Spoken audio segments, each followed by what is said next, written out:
In this chapter, we'll talk about the community solutions-based approach. But first, I'd like to talk about the definitions of community that I've come to utilize. The word community can mean a lot of things. When I was a newly appointed secretary in Washington State, 6 weeks into the job, I got a call that a bridge on I-5 north of Seattle had collapsed and was in the Skagit River. My first thought was whether people were harmed when the bridge collapsed, and thankfully no one was hurt. My second thought was, how was the city at the foot of the bridge going to survive I-5 traffic through their town? The economic impact, the safety, and the livability of the city were all in jeopardy. I made sure that I and the entire WashDOT team were available 24/7 for the mayor and her businesses and residents. Even with all that we did with getting a temporary bridge up in about 30 days and a new bridge in place in about 90 days, there were negative economic impacts to small and large businesses, as well as a fatal crash due to impatient drivers. Either way, the community was traumatized by this event. A year later, something much worse happened in the same general area. A mountain collapsed and buried an entire community and a large part of a valley at Oso. Eventually, we learned 39 people were killed. The community of Oso and surrounds is a timber community.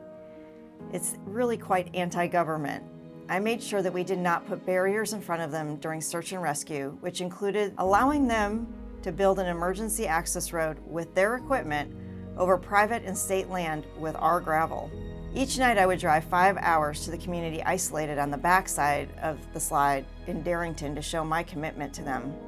And when it came to removing the debris off the road, I held our engineers back.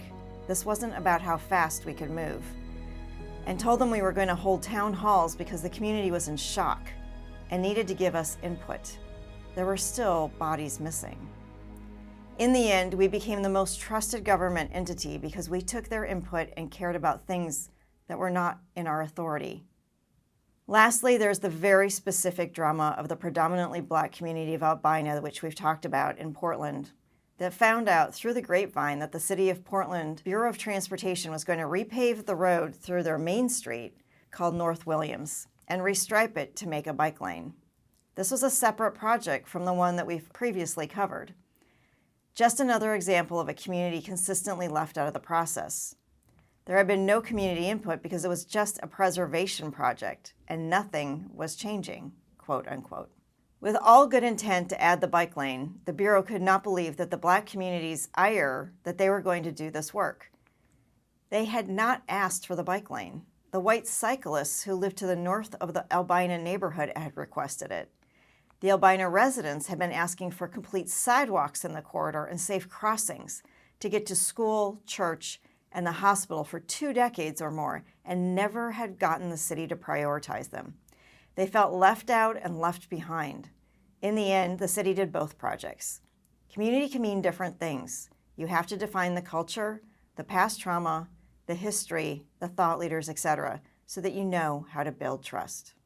What I've learned along my 30-year path in this career has led me to the creation of the community solutions-based approach. It began, like it often does, with what I saw was wrong and not having the language or the framework to know what was right. In 1992, I was a traffic engineer with the Wisconsin Department of Transportation. I was tasked with analyzing the safety of a corridor from Madison to the Wisconsin Dells on the State Highway 12 by documenting the fatalities that had occurred over the previous 10 years.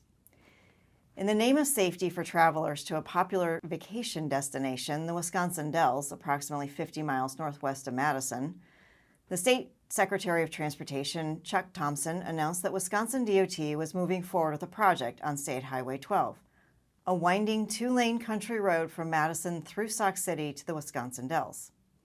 You can see that road on this map here. This road served primarily agricultural lands. The announcement actually came out of the blue. The decision wasn't part of a standard project selection process. Rather, it was politically motivated. Secretary Thompson was a former business owner from the Dells and wanted another highway for the people from Madison to that area. So he earmarked it as a priority project. Understandably, the announcement was not met with cheering from the local population. Rather, the local farmers were worried about how the wider footprint would impact their homes and farms. This illustration is a general look at what the highway looked like before the project. The project would impact their homes, their access points to fields, their productive farmland, which was their primary source of income. After the announcement, every farm along the 55-mile stretch soon displayed a homemade plywood sign calling the Wisconsin DOT, quote, the devil. What the secretary was proposing and was asking Wisconsin DOT to justify for him through traffic safety concerns, essentially what I was asked to work on, looked something like this. You can see from this illustration that the road has taken significant amounts of land from the surrounding farms and created more difficult access to the farms along the roadside. From what I recall at the time, the study I conducted revealed that the fatality rates weren't any higher than those on any other roadways in the state, and just over half were related to DUIs. However, the actual safety issues were being created by impatient drivers trying to speed around slow-moving farm vehicles such as combines on a two-lane highway. Essentially, it seemed to me that the circumstances didn't warrant a major reconfiguration of the highway footprint.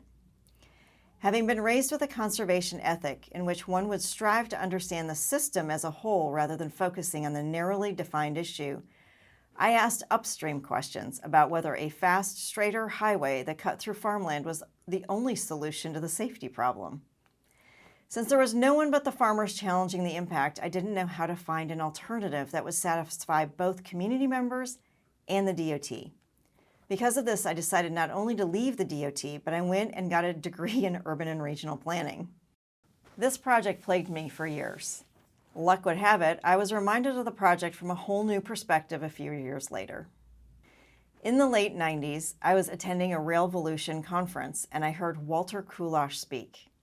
He was then a consultant with the community planning and design firm Gladdings Jackson and based his talk on an alternative design for a Wisconsin highway project. Turns out it was the same Highway 12 project I had left years before. This image is Kulash's proposed design. He pushed back against the recommendation of the Wisconsin DOT engineers to expand the roadway to a divided four-lane highway, arguing that existing and forecasted traffic volumes did not require it. He proposed a design option to solve for the actual problem of slow-moving vehicles on a two-lane roadway by using a similar solution to one that the state of Wisconsin uses with the Amish in the area by providing a lane, quote, lane, for horse and buggy travel that doubled as a wide gravel shoulder. He also separated the two through lanes to decrease the number of head-on collisions. He also addressed the land use issues raised by the farmers by considering the impact to agricultural lands through the expansion of access that would facilitate that urban-suburban development of the farmlands outside of Madison. In this proposed design, Kulash also questioned the belief that the new design should accommodate higher speeds than those posted, which was standard practice at the time. Despite all of Kulash's recommendations, Wisconsin DOT sadly proceeded with the project as originally planned. Even though the state refused to test Kulash's recommendation against its performance metrics or those of the community, his approach to the project was one of the many in the mid-1990s that showcased progression of roadway design and planning to consider the surrounding community. Watching him talk at Railvolution that year was, to be honest, kind of mind-blowing for me. I only knew what I was taught in my engineering program. I wasn't taught to think outside the box of the four focused metrics. Design a safe project for as many vehicles as you can at the highest speed you can, with an on-time project delivery and under budget. But my instinct told me that staying in that box wasn't completely right either. Encountering Kulash's design showed me that there were other ways to do it, that we didn't have to completely live within that box. What I didn't know at the time of Kulash's presentation is that there were people working on alternative ways of planning and designing projects already. What Kulash was essentially doing with the Highway 12 project was using context-sensitive design, also called context-sensitive solutions, which is defined by the Federal Highway Administration as, quote, a collaborative interdisciplinary approach that involves all stakeholders to provide a transportation facility that fits its physical setting and preserve scenic, aesthetic, historical, and environmental resources while maintaining safety, and mobility. Essentially, CSD or CSS are ways to include community voice in the planning process. Around the same time, there was another concept being adopted called performance-based practical design or practical design. This was more of a practice that came out of shrinking state budgets where planners were compelled to save money on one project by design for a more focused set of outcomes and performance metrics than what the initial scope would have laid out without blindly applying maximum guidelines to every part of a design. Roger Millar, Washington's Secretary of Transportation, gave the example when we interviewed him about a mountain highway in Tennessee that had a problem with cars running off the side of the road. The guidelines most engineers would go by would have been flattening, straightening, and widening the highway for $100 million. But practical design made them look at just at the problem, and the solution was quick and simple: put up a guardrail. There are a lot of other methodologies that have informed the evolution of this profession, which we write about in the book. But I note these mainly to say that there have been people and states actively looking outside the box. Some of the pieces that have been missing, though, are the specific focus on racial equity in these metrics. So many people in our field are bringing that racial equity approach to their work. They're meeting a lot of resistance, but they are persisting. I hope that the community solutions-based approach, which I briefly introduced in Part 1, can be a helpful contribution to where equity is a part of the process. A community solutions-based approach means that you need to be curious and collaborative and not start with a fixed solution that you are trying to improve on the basis of a very thin public input process. A community solutions-based approach means that you need to start from a consensus vision of what the community wants and needs, not just what one local elected official or one business wants and needs, and then work with the community to determine how a transportation investment moves the entirety of the community in that direction while simultaneously meeting a state or federal goal. Many people have been practicing the approach in many forms for years, and that's how this book came together.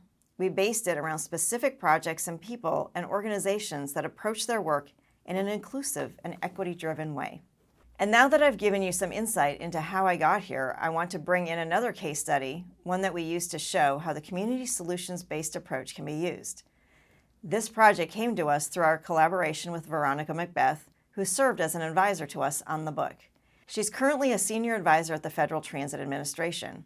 Previously, she worked as an associate planner at Kittleson & Associates, and during the project she'll describe here, she served as the Transit Bureau Chief for the Baltimore City Department of Transportation.